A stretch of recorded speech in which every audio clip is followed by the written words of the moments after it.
Hello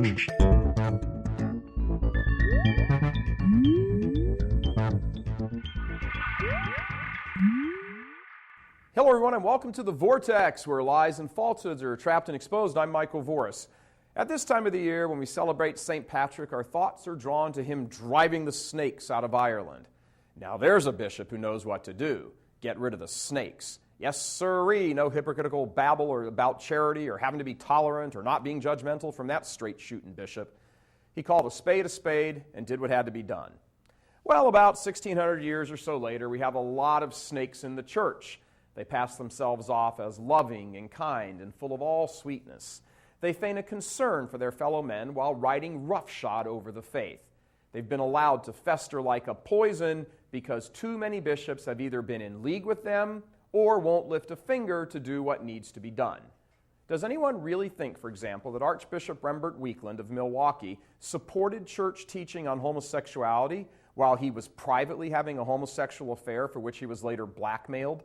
Does anybody really think that the lay staff he hired in his chancery were great upholders of the faith? Why are the bishops and the archbishops who have pro-abortion Catholic politicians in their dioceses continually coddling these promoters of child killing? Do they really think that their weak attempts at private meetings and communications are going to have any effect after years of being brushed aside? Why is Nancy Pelosi still able to call herself a faithful Catholic? Why is Joe Biden still allowed to waltz up the aisle to receive Holy Communion? Why was Ted Kennedy given a nationally televised funeral mass with pomp and celebration normally reserved for that of a great saint or doctor of the church?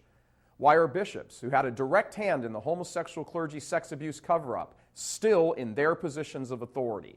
The bishops in Ireland aren't any longer. Which brings us back to good old St. Patrick. It's time that those in positions of authority in the church started exercising that authority for the reason Christ gave it to them, to protect the sheep from the wolves and the snakes in the church as well. I'm Michael Voris.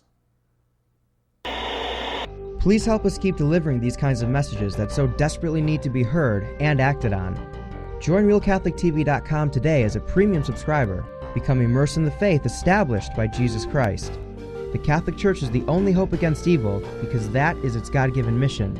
As our Lord said, apart from me, you can do nothing. Join RealCatholicTV.com today as a premium subscriber and come to learn and love Christ more deeply.